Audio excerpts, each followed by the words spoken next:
ECU? R. Do you bleed purple and gold? Are you ready to hoist the colors? Hoist the colors! It's time for the most in-depth look into the world of ECU athletics. Welcome to Hoist the Colors with your host, Stephen Igo.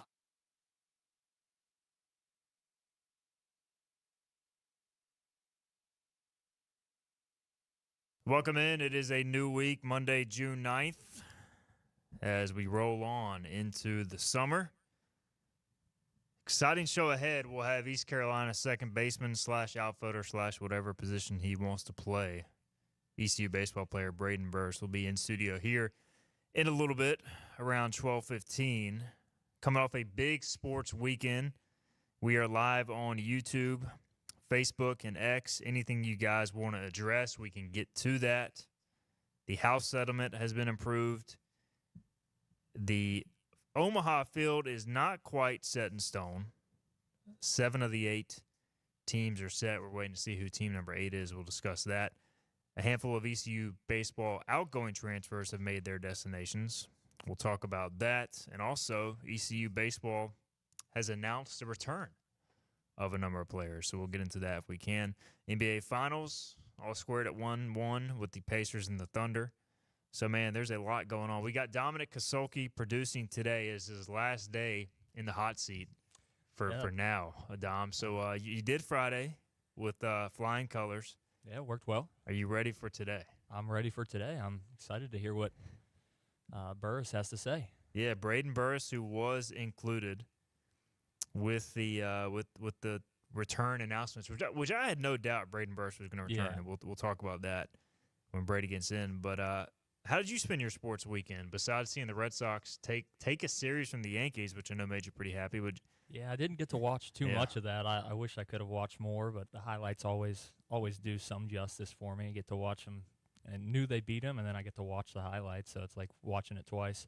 And I've been in Tarboro for most of my weekend doing some play-by-play for the Tarboro River Bandits, summer collegiate baseball team. So not too much sports watching for me, more some play-by-play broadcasting, but that's a really fun time, and I'm still keeping up with some sports around the world.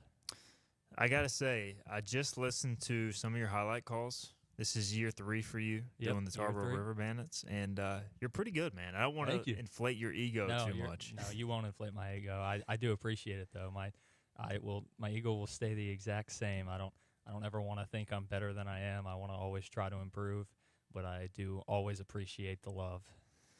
You've got a good voice, as you talk here, like you got a good voice for radio, but then like you turn on your announcer voice and then you bring some excitement too. So definitely locked in. Remember the name, Dominic Kasolke. Now, do you go by Dom or Dominic on the air? I still, at the beginning of the broadcast, I just say Dominic, just so like everyone knows my actual name.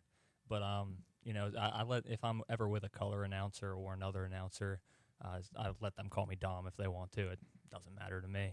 Fair enough. Well, keep doing a good job, man. You're doing a great job thus far. So, all right, we'll get into some of these topics again. Braden Burrus will be here shortly. We've got a question already on YouTube asking about. Chuck wants to know, is it true that Braden actually walked onto the team without any scholarship? We'll ask Braden, although it's been much talked about when he gets here. Lane Smith says, I don't understand why Lance Williams went to Maryland. That makes no sense, even for money. And look, I'm with you, Lance. So here's the latest on the ECU baseball outgoing transfers. And Lance Williams commits to Maryland. Brad Pruitt this morning, it was announced, has committed to Georgia. Keenan Bowman commits to USC Upstate, which I think is a great fit for him. Neil Griffin going to Wingate, I believe is the correct pronunciation. Infielder outgoing transfer. And then we're waiting on some more. I saw Tyler Brashear also landed at a school. I don't have it written in front of me, but he has made his decision as well. So obviously the big news here is Lance Williams and Brad Pruitt. Those are 2 arms you would like to have back. Didn't work out. The Lance Williams to Maryland thing, was a little bit of a surprise for sure. He is from Shenandoah, Virginia, so maybe a little bit closer to home. But my intel is he essentially wanted a better shot at the starting rotation being a guarantee. Now, he could have gotten that at East Carolina, as he showed against Florida. He's got that ability. But I think he wanted, I don't want to say a lock, but he wanted basically to almost have a guaranteed starting role. So Maryland, which didn't even qualify for the Big Ten baseball tournament. And look, I can't stand the Power 4 terminology as it is, but definitely calling the Big Ten a Power 4 baseball conference I think is a little bit of a joke. I mean, without the recently inserted Pac-12 teams like Oregon, USC, and UCLA, the Big Ten is a complete flop in baseball for the most part. I know Nebraska was an auto bid this year. They went out pretty quickly in the regional as well. So I don't know. Maryland baseball, not exactly known for being a power, although they have been better in recent years. A little bit of surprise there, but everybody's got to make their own individual decision. That was Lance's there. Now, Brad Pruitt lands at Georgia. And again, a little bit of surprise in that Pruitt, his stuff is definitely good enough to pitch in the SEC.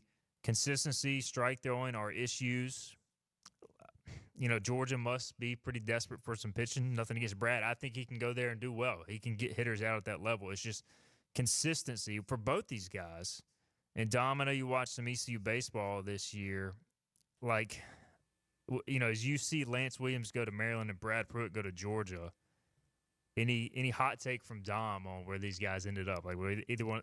To me, it was kind of a surprise from both angles. I was surprised from both angles. I'm honestly more surprised from Pruitt because the way he ended his season, he had a really good season in the regular season, but it just felt like he was lost out there on the mounds towards the end of the season. He got no outs in the regional.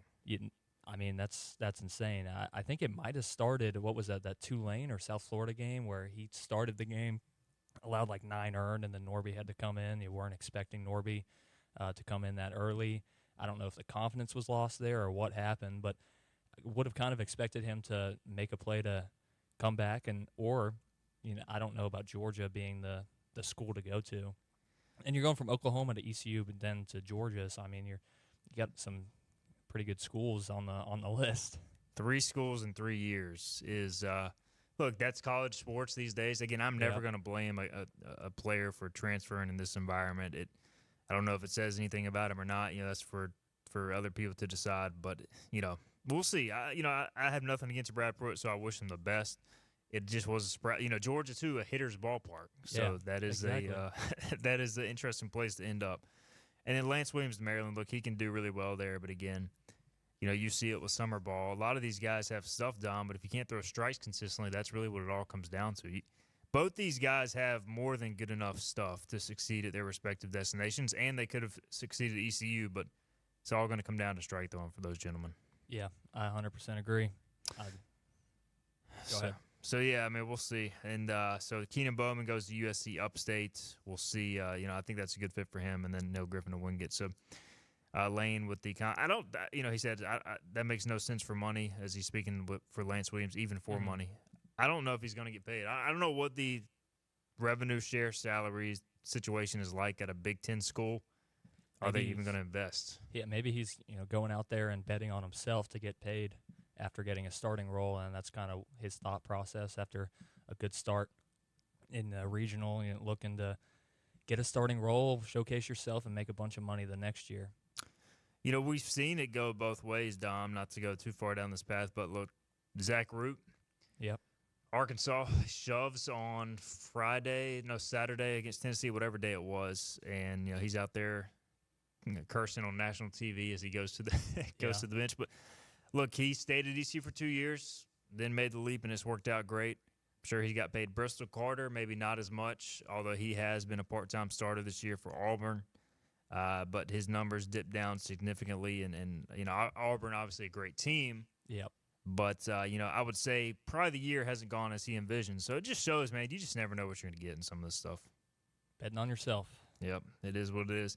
All right, the other big news coming out of the weekend, and I believe being finalized Saturday night, was the House settlement that was finalized. And, look, this has been a long-going deal, and it was kind of a formality, barring something crazy, that it would be finalized. Now, it is finalized, and we're going to try to get East Carolina Director of Athletics John Gilbert in studio in the coming weeks to really break this down, because as much as I follow it and try to understand what's going on and have a decent grasp of it, there are a ton of layers to this. Obviously, the House settlement being approved does now allow universities to compensate players directly through revenue sharing, and that is the big thing. Now, NIL will still exist. A lot of it, to make it simpler, is going to go in-house. The universities will be able to pay it directly. Now, you still will be able to do NIL deals outside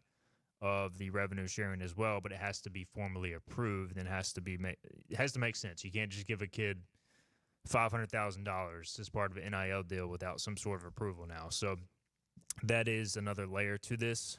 This is the release from John Gilbert. I'll read it in its entirety this morning. Again, we'll try to get John Gilbert on the show later this month. But he says, Pirate Nation, ECU Athletics has been actively preparing for the changes that will take effect on July 1 as a result of the House versus NCAA settlement. With Judge Wilkins' official approval of the settlement on Friday, we recognize this is a significant step toward developing a model that more accurately reflects the current landscape of collegiate athletics.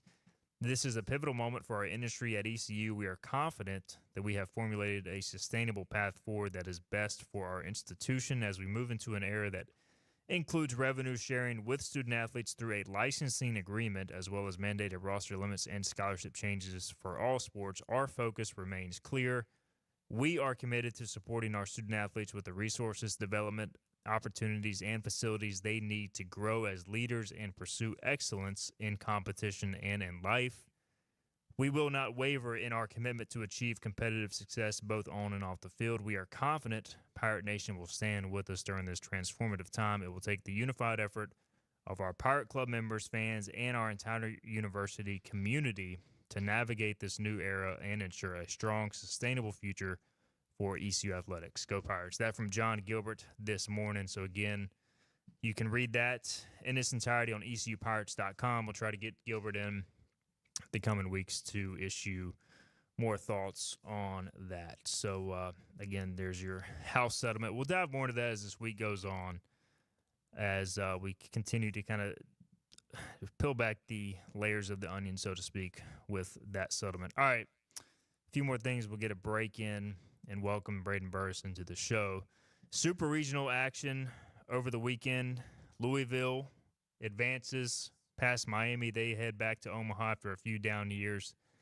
They will meet Oregon State in Omaha. The Beavers take 2 out of 3 from the Florida State Seminoles in Corvallis. Arizona comes back to beat North Carolina.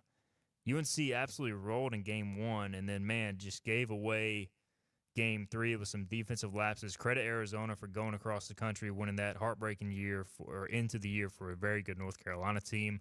Coastal Carolina sweeps Auburn. Man, they are built for the postseason with their pitching. They will face Arizona in the first round in a rematch of the title game from 2016, which Coastal prevailed for their first national championship.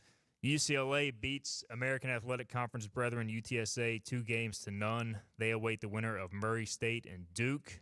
Excited about that series as Murray State had 19 runs yesterday, I believe, as they broke out the bats. They can really swing it, man. Fun team to watch. They face Duke in a winner-take-all game today. LSU sweeps West Virginia, and then Arkansas swept Tennessee in an SEC matchup. So Zach Root heading to Omaha. So 7 of the 8 teams are set. Dom, what's your interest level in this? And look, you were saying you were disappointed North Carolina was losing. I got to get some clarification on this. What's up with your?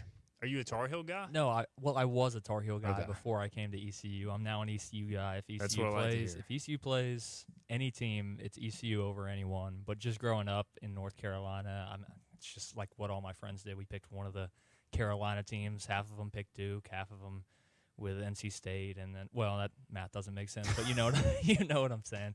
Is just choosing between the North Carolina picked Wake teams. Forest?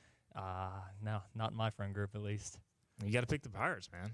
You're a Pirate now. I should have in the first place. I should have known. I had Pirate blood in me to start it. But, yeah, disappointed that UNC lost because I'm just going to cheer for the North Carolina team unless it's Duke or NC State. So that was – it is what it is. I'm not, crying about it. It's not that big of a deal. But it's disappointing for them considering they felt like they were a lock for Omaha with how great they were. I mean, they could have been a top 4 seed. So it's rough losing like that, especially winning game one. They had a team that could have won the championship. I really felt like the winner of potentially what would have been Carolina versus Coastal Carolina in the first round would have won that side of the bracket. But it is, it's tough. Getting to Omaha is extremely difficult, as ECU fans well know. And look, I'm not going to sit here and say I pull from North Carolina, but I do have a ton of respect for Scott Forbes and the way he runs the baseball program. He welcomes playing ECU in a weekend series every year. You never hear about any shenanigans from the Tar Heels baseball program. So, I respect the heck out of their program, and you'll hate it for their guys who like Luke Stevenson, some of their best players who will not get a chance to play college baseball again, but they'll be really good again next year. So, ECU, UNC will be fun next year. All right, let's get a break in. When we come back, we'll welcome in Braden Burrus, ECU baseball player. He'll join us as part of our initiative with the 23 Club after these messages. The team of Flatlands Jessup is working overtime to help ensure that Eastern North Carolinians like you get the health insurance help you need this open enrollment period. New legislation passed, meaning more people than ever qualify for affordable coverage. Let us help you today. Are you ready to tackle those yard and garden projects? Come by East Carolina Tractor and Fleet, your local Coyote dealer, and check out their great selection of residential and commercial Coyote tractors. From zero-turn mowers to compact tractors to skid steer loaders, they've got you covered. Some with 0% financing for qualified buyers. Stop by your hometown Coyote dealer, East Carolina Tractor and Fleet, across from the Pitt County Fairgrounds, or online at ectfleet.com. East Carolina Tractor and Fleet. We dig dirt. Tax credits are back. Get a 30% tax credit, up to $2,000 off your new Mitsubishi electric heat pump install. Let Comfort Master help you take advantage of the tax credits with a qualifying Mitsubishi electric ducted heat pump or non-ducted Mitsubishi electric mini splits. Mitsubishi electric mini splits are ideal for bonus rooms, garages, or sunrooms. If you need a new HVAC unit, call Comfort Master today. Call Comfort Master. Call Comfort Master. At Parker's Barbecue, our family has been serving your family for 3 generations. For that, we say thank you. Blessing families every Thursday. Kids eat free all day. That's the Parker's way. Legendary food served from our 3 locations. Always quick, always delicious. That's the Parker's way. At Parker's, our mission is to impact our customers through Christ-like service in a way that feeds them both physically and spiritually. That is the Parker's way. You know what the problem is with standard belts? Usually you have to choose between too tight or the opposite, too loose. But with Anson Belt and Buckle, you don't have to choose. We got rid of the holes and instead have a track system designed for micro adjustability. That way you can enjoy a perfect fit every time. Anson Belt and Buckle. Find your perfect fit today.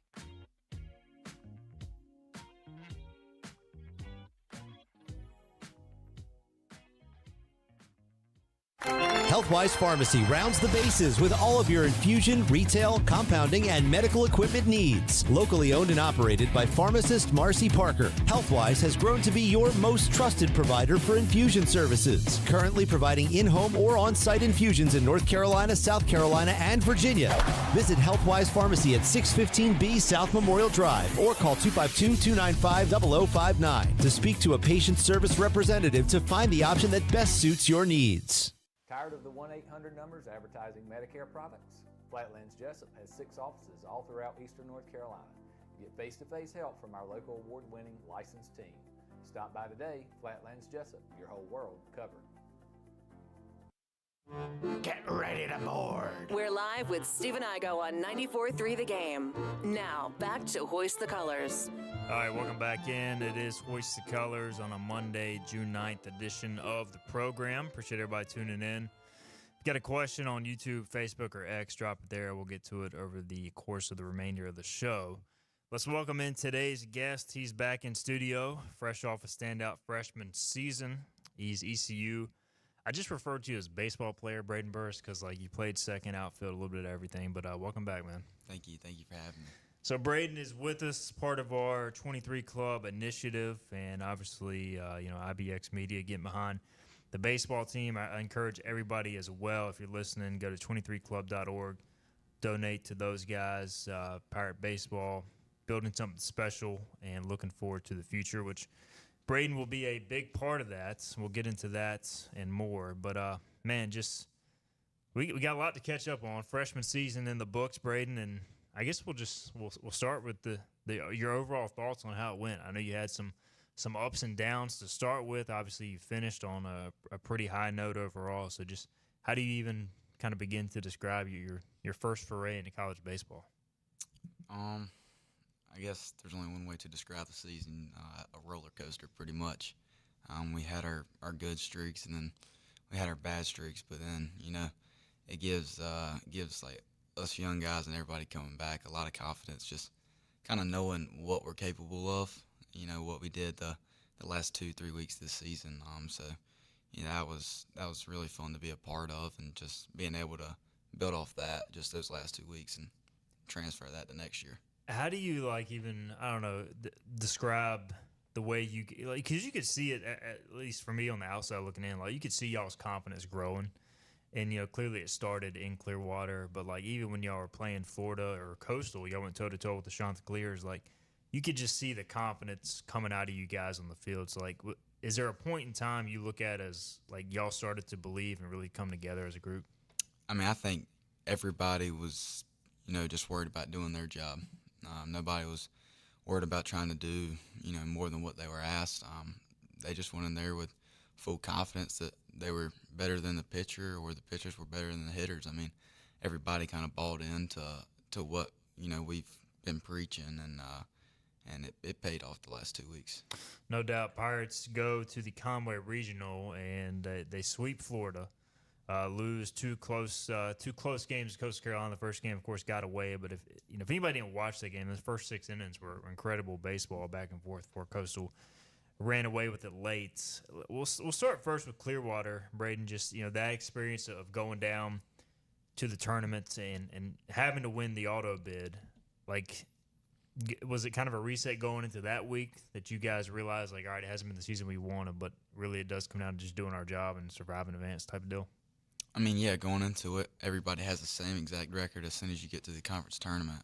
And, obviously everybody but UTSA was fighting for a spot. So, I mean, everybody's playing their best baseball. So, I mean, it's a lot of fun being able to, compete at a high level like that.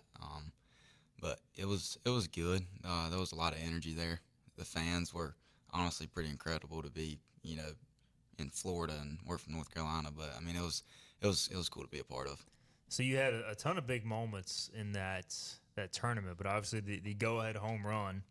Like, how much do you remember that for the South Florida game? Like that seemingly was a major moment for you in your career.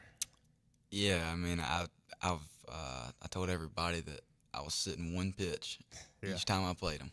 I was sitting one pitch. I mean, because I couldn't hit water if I fell out of a boat the last weekend of the season. They had my number, and but I've kind of built off that. I just knew how they were going to pitch me, and they were trying to throw hard in, and that's kind of just what I was sitting on. And then they finally threw it, and it was the one to handle.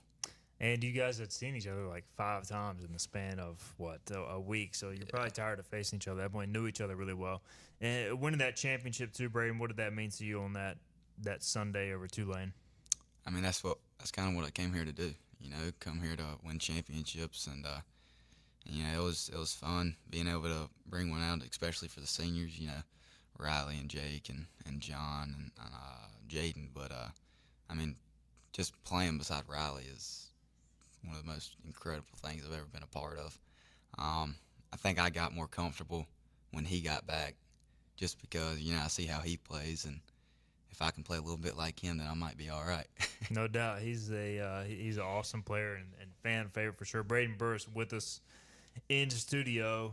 Johnny Robertson with the comment says, congratulations on a huge season, Braden. He says, congrats also for tying the freshman record for stolen bases that was set in 1988. Did you know you even did that? I didn't have a clue, no. So there you go. So Braden Burrus.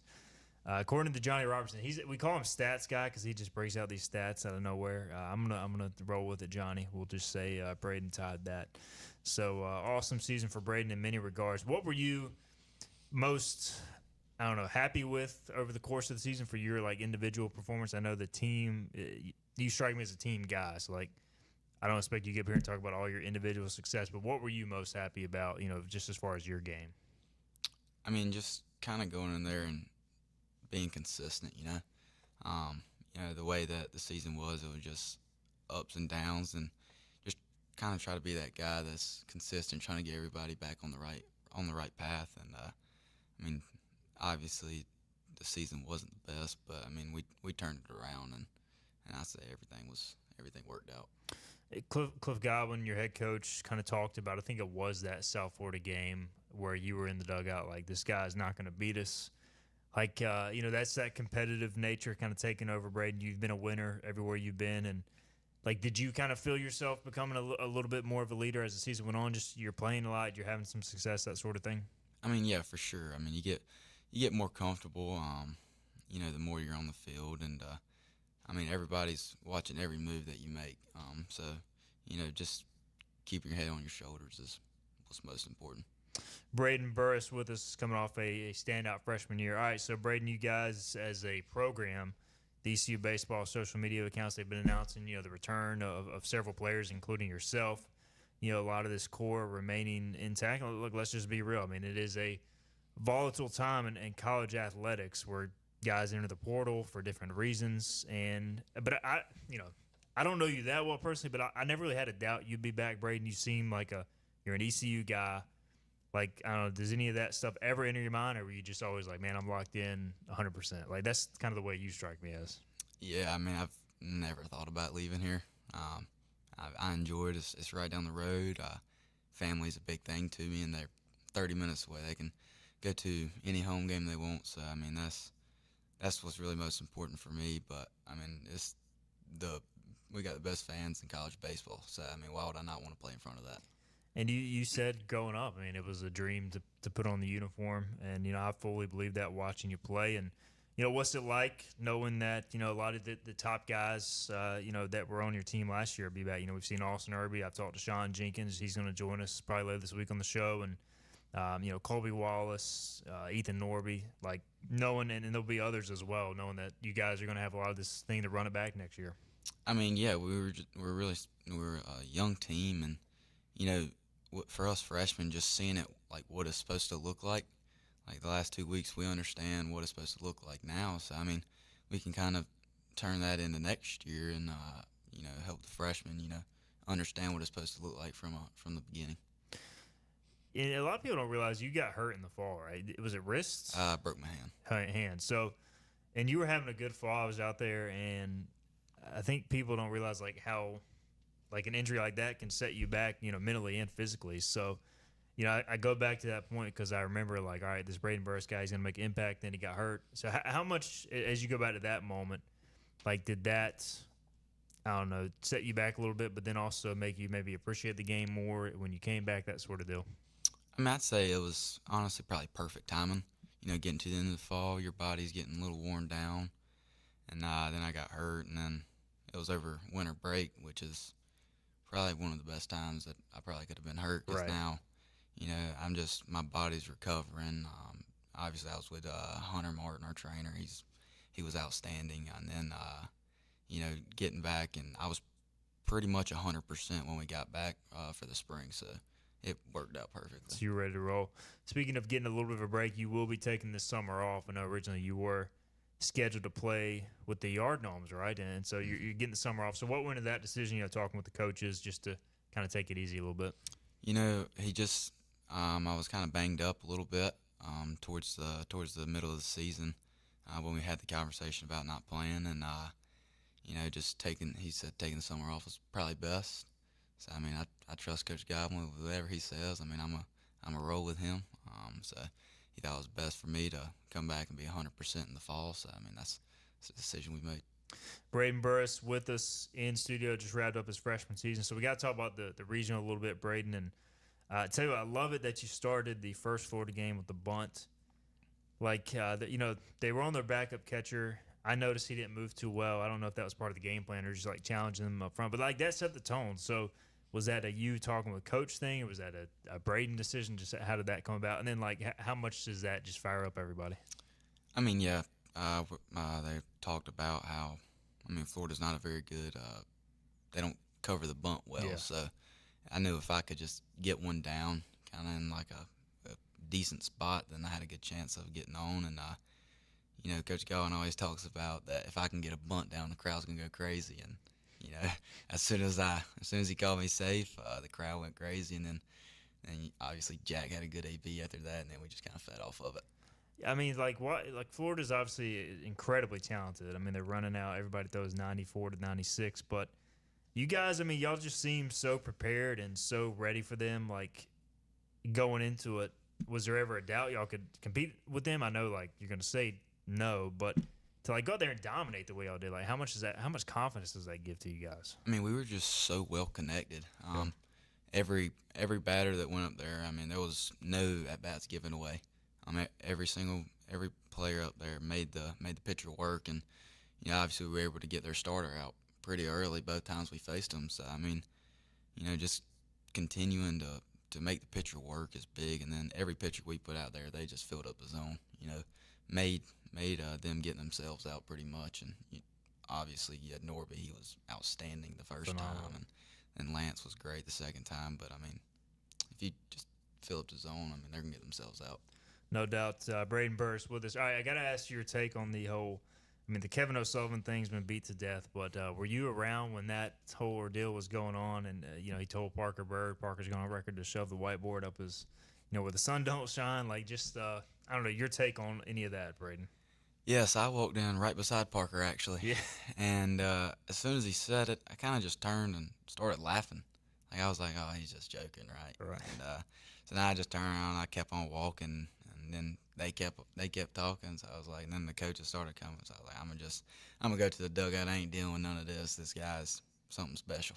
I don't know if he was like trying to get in y'all's head, intimidation factor or what, but it just seems bizarre that a coach would do that. I mean, have you ever seen anything like that in any level of baseball? I mean, no, not really. I mean, we were out there running on 6 hours of sleep because we had just got done playing late, and you know. I'll tell you one thing, that woke us up. No doubt. For sure. No doubt. It got y'all ready to go. So ECU then goes on to beat Florida, eliminates them.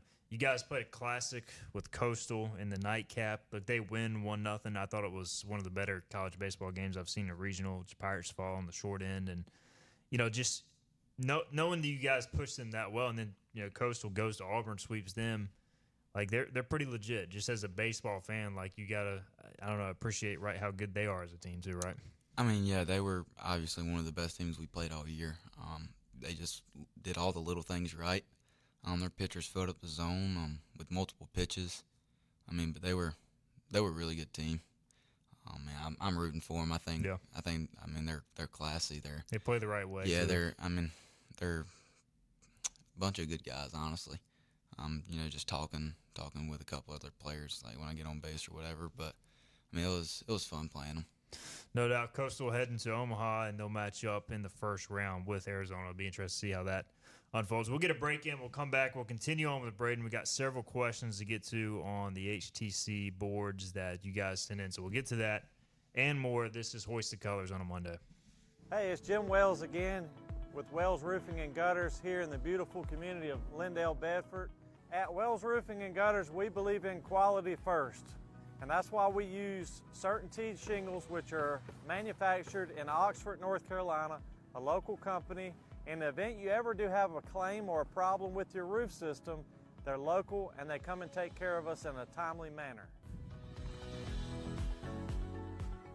We could leave off some accessories and we could certainly save money, but we believe at Wells Roofing and Gutters in installing the correct way per manufacturer requirements, and we warranty your roof both in-house and also with our supplier, who is CertainTeed. For a job Wells done, no shortcuts taken, and a good quality job on your home, give us a call today, 252-227-8403. We also offer financing, 12 months, no interest, no payments. This is about you, your family, and the health of all who live in Eastern North Carolina. This is about the transformation of a health system into something more powerful and more human, about creating new ways to treat disease and keep you well. This is about ECU Health, which is to say, it's really all about you. ECU Health. Minds, hearts, purpose. You have a choice when you invest in insurance, and when you choose First State Insurance Advisors, you're working with people you can trust. Clark Stallings has deep ties in the community. His team, including Keaton Smith, Regina Asby, Phil Leva, Max Joyner Jr., Max Joyner III, and Ginger Smith, provides knowledgeable and professional advice. First State Insurance Advisors is an independent insurance agency. They offer all types of personal insurance as well as various types for business. Call or email First State Insurance Advisors today. We want to be your trusted choice agency.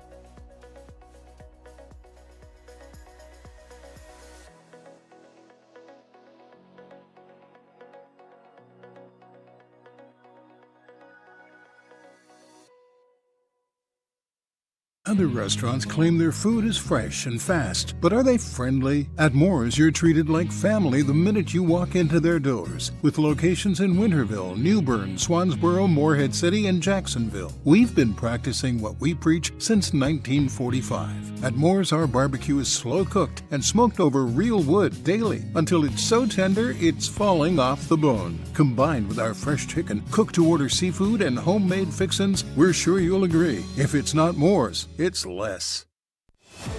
Loyal and bold, we're the purple and golds. Yo ho ho! And we're back to Hoist the Colors with Stephen Igo on 94.3 The Game. All right, welcome back in. Hoist the Colors here on a Monday, June 9th. We've got Braden Burrus, ECU baseball player in studio, off an all-conference freshman season with the Pirates. And we'll get to some of y'all's questions now. Y'all submitted. Again, Braden joining us, part of the 23 Club initiative. Make sure to support 23club.org. All right. We'll hit some of these, Braden. And if you don't know the answer, you don't have to answer, but we'll try to get to as many as we can. All right, so Seatown Pirate on Hoist the Color says, after such a strong year, where is Braden focusing on for development this summer? Like, are you going to work in any specific position? Do you work parts of your body? Like, what do you really focus on for summer development? So, I mean, mobility for one, just to make sure I'm staying mobile and staying healthy. But definitely I'm going to work probably a good bit at second, try to get stay comfortable there. Yeah. I mean, outfield kind of just comes naturally. I mean, I'd say infield is a little more demanding, so probably second base. He also adds, after playing mostly outfield this year before transitioning back, is there a position you prefer to play moving forward? And then somebody added, where are you most comfortable playing the field? So I would say you're comfortable playing outfield based on that answer, but open to whatever. I mean, yeah, I'm comfortable playing outfield. I mean, I'm just wherever coach needs me to play. I mean, that's where I'm going to go at the end of the day. I mean, I like infield. I've played it my whole life, but I mean, outfield, I mean, it's just wherever he needs me, that's where I'm going to be. Wherever the Pirates need Braden. You played shortstop in high school, so I mean, you can always play that as well. So really pretty much anything besides maybe first base? Yeah, Have you played that? I don't think I've ever played it. Okay. So we probably won't see you there, but anywhere else. Probably not, yeah. Okay. That or catcher. We have talked about on the mound, you're still trying to get AK to let you get a shot or so. All right, Seatown also wants to know, looks like Braden became one of our more vocal leaders by the end of the season. Was there a moment he can point to where it clicked that even though I'm a freshman, I can be a leader? So I kind of asked you this earlier, but I don't know, is there a moment in time you kind of point to where, you just kind of stepped up and said something? I mean, yeah, I'd say in that South Florida game. It just definitely rubbed me the wrong way when, the pitcher disrespected us, and I had to say something. So that's another thing I've always wondered, because, look, as a baseball fan, I'm fine with guys playing with emotion and energy. And, even if, another team, let's say a pitcher strikes you out, if he wants to get fired up with his teammates, that's one thing. But does it cross the line when they're, saying something to y'all directly? I mean, yeah, when he struck, I can't remember who it was out to end the inning, and then he looks over there at me and Coach Gowan at third and, says something. I mean, then there's a problem. But, I mean, if he's just talking to his dugout, I don't have a problem with it at all. And a couple of those guys had said something to Irby, too, so it was just I don't know, the karma, it comes back for you. All right. Another poster says, has playing ECU lived up to your expectations and dreams? I mean, I've said it, I'll say it again. Playing at ECU has been everything that I could ever dream of. It's, a dream turned to reality. It's been great. I have no complaints with it at all, and I'll be here, and I'll probably die before I leave here. Yeah, well, you were saying it best during the break. You're like, man, I'm just trying to play baseball, enjoy life, and not worry about all this other stuff, which I think is the best way to go about it. And speaking of that, he also wants to know what's it like playing in the NIL era where it feels like rosters are in place for a few years at best. So as a player in this era, like, do you try not to worry about that and just do your own thing or do it for the team? I mean, yeah, I don't really buy into the whole NIL thing because it really doesn't matter to me. But, I mean, you talk about with the rosters. I mean, there's nothing I can do about the roster. I mean, all I hope is that my name's on it every year.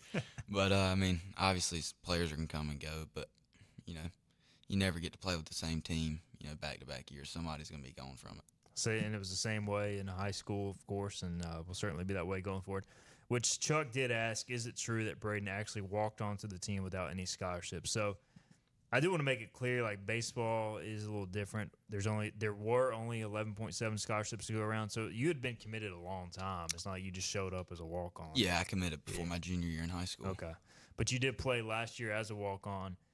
I'm assuming that you and Cliff have talked. You'll be on some sort of scholarship at least going forward, right? Yeah, I will be. Okay, so he was a walk-on. He won't be anymore, at least going forward. But it is a cool story. I know you're probably tired of talking about it, and we hear about it every broadcast. But it's an awesome story. It says a lot about you as a person and a player to overcome that and do it for the team. All right, so Pirate Al says, if needed, could Braden give us some innings on the mound similar to Ryder Giles? Burrus was a heck of a pitcher in high school. So you ready to throw a few innings, warm up the arm a little bit, I tried to get Coach Gowan to put me in.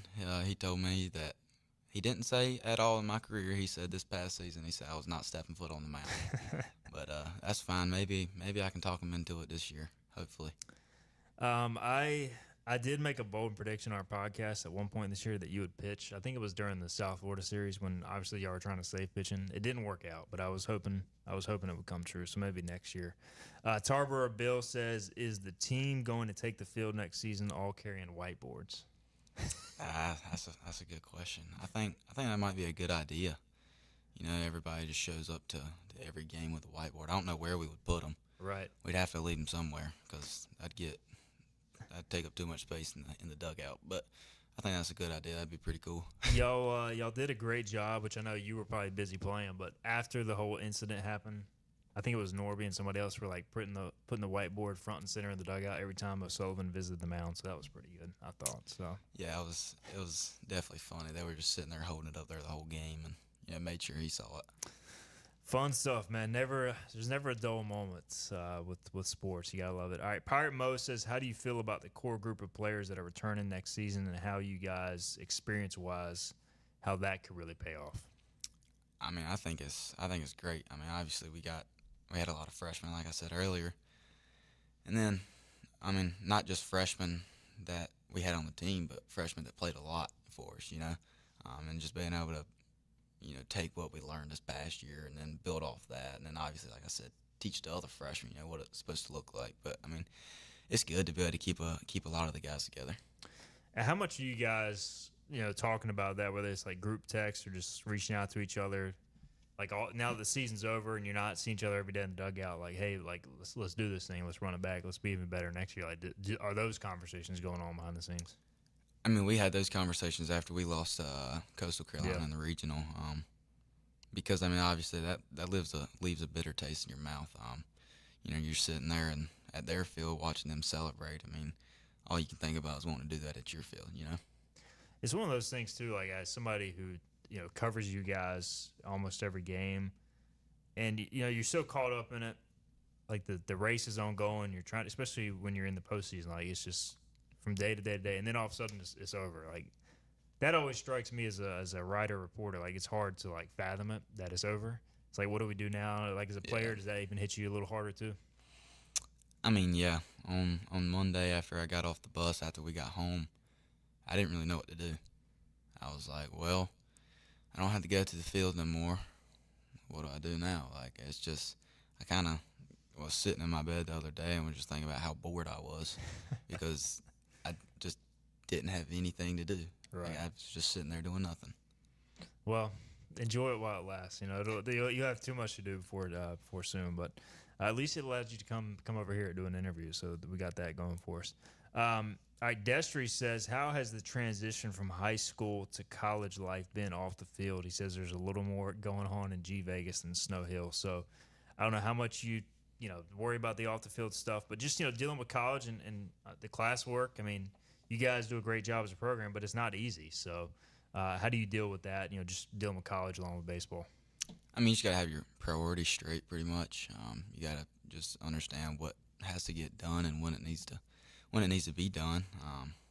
But, I've lived 20 minutes from Greenville my whole life, so it's not – I mean, every time I had to do something, you can't do much in Snow Hill, so I went to Greenville pretty much every time. So, I mean, it was right down the road.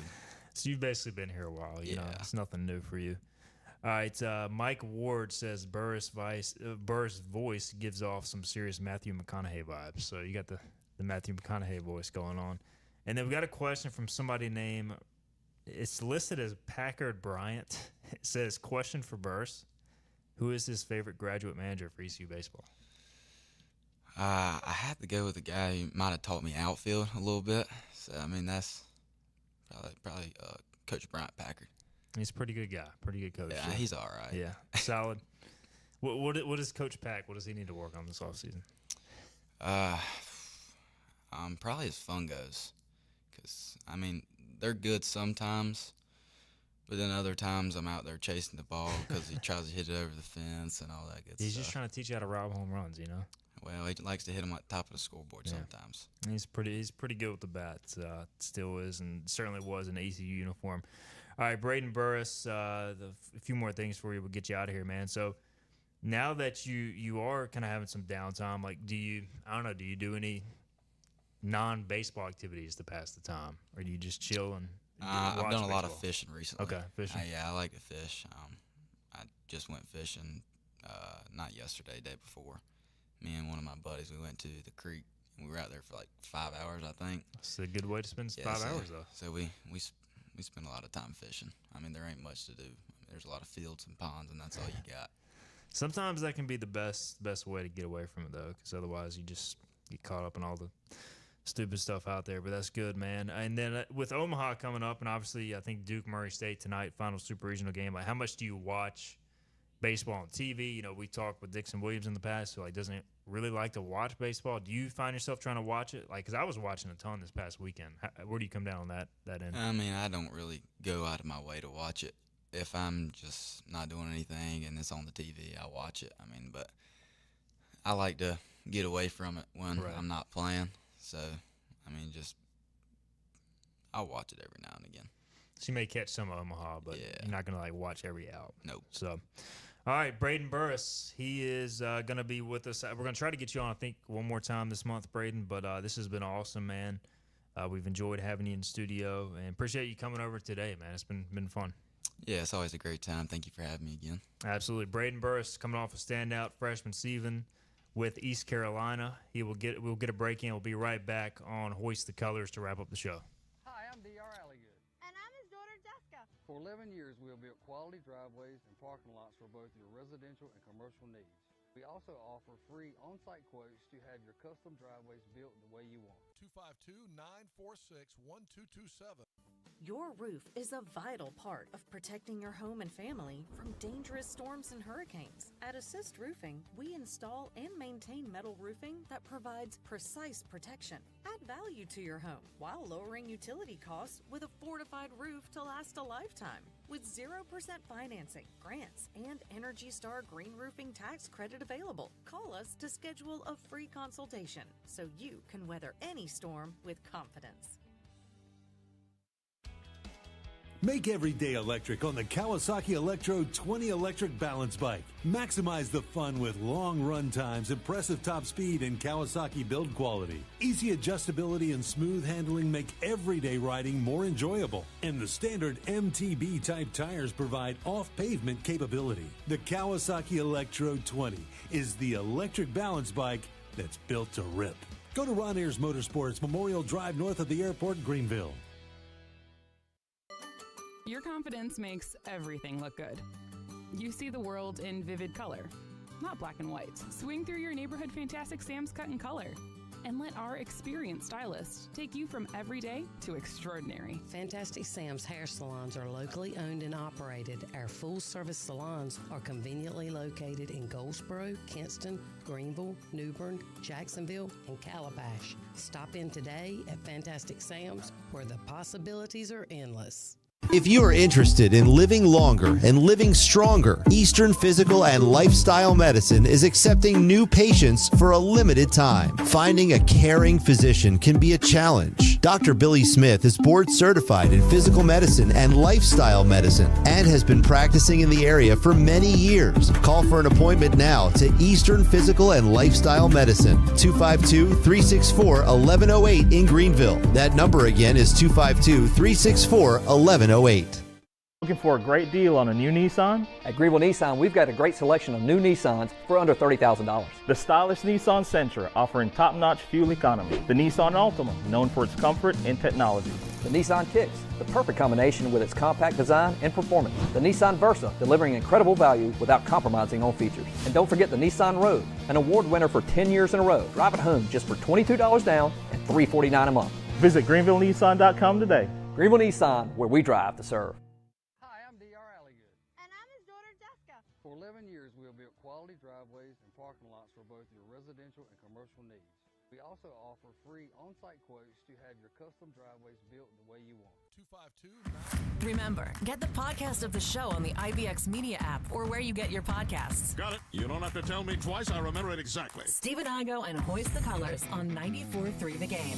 All right, welcome back in. Hoist the Colors, final segment here on a Monday, June 9th edition of the show. Really great to have Braden Burrus in studio. Good stuff. And like he said, he just doesn't want to worry about all the other stuff. He just wants to play baseball. So I think he is a throwback player through and through, perfect fit for East Carolina. We got Dominic Kosolke producing. Final day without the Pilk, Philip Pilkinen, who's deep into wedding season. Dom, always for Philip. He just can't get away. No, although he did text the group chat like 3 days ago. He's like, "Get me out of Colorado." I can't really say the reasons why on the air, yeah. but I think he'll be glad. He'll be glad to be back, and then he'll complain about how tired he is from the travel. 100%. And I don't blame him. I'd be tired too. Yeah. I mean, he's nonstop traveling. I think this might be the first 2 days in a row I've done your show. Might be the first back-to-back. Maybe I'm wrong. It feels that way. It feels does like feel that way. I fill in, but it's never a back-to-back. So we're getting through it. Don't get too comfortable. You know, can't have you thinking you're going to take Philip's spot full time. You know. Well, that's up to Philip. That is. All right. What if I told you, Dom, that we're closer to ECU football kicking off than you think? If I put you on the spot and was like, how many days away are we from kicking off? I'd say 65 days. That's not a bad guess. It's 80. 80? Okay. Damn, I should have known because ECU. The Vikings start in September like 10th or something like that. So it's not too much later than when college football starts. It's 80. It kind of sounds like a lot, but really it'll be here before you know. I was out at a prospect camp for ECU yesterday and talking with Blake Harrell and some of the guys. It's just crazy how quickly the summer can go. This will be a big recruiting month for ECU, but yeah, 80 days from kickoff. And we'll have Omaha and the College World Series to get us through some of this upcoming, I would say, doldrums. We also got the NBA Finals, which are tied at 1-1, Pacers and Thunder. And then NHL also tied at 1-1 between Edmonton and Florida. So what are you going to be watching besides, we know you're a Red Sox guy. Yeah. Are you into this NBA Finals? Because I'll be honest, I'm entertained by the two teams, but I feel like nobody else is into it. Yeah, no, I think I'm really into it, unlike some other people. I feel like NBA fans aren't really basketball fans anymore. There's a lot of fans that are in it for like the one big-time player. Yeah, individual players, Yeah, right? it's like a lot of player fans now, and I'm a big team fan, and I like hating on other teams as well, so that's another reason I like watching some of the games is cheering for a team that I don't, cheering against a team I don't like. I don't really like the Thunder, and I like the Pacers run. It's been fun to watch. So I think this is some good basketball being played, and it's a 1-1 series, and you stole one from the almighty Thunder, so it should be a good rest of the series.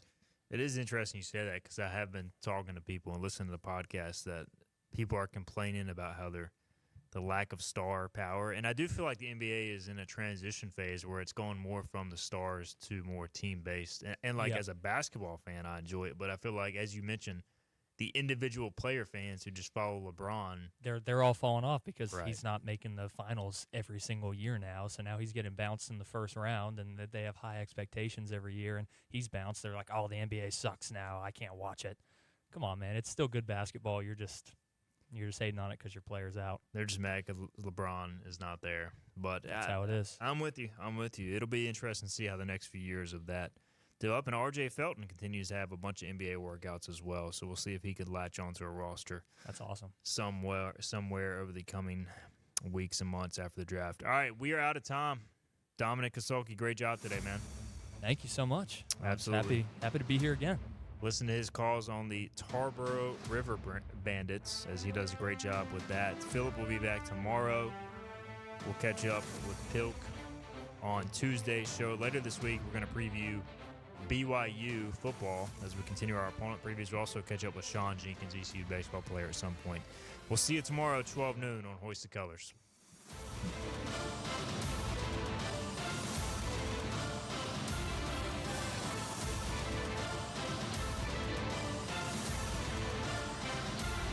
This has been Hoist the Colors with your host, Stephen Igo.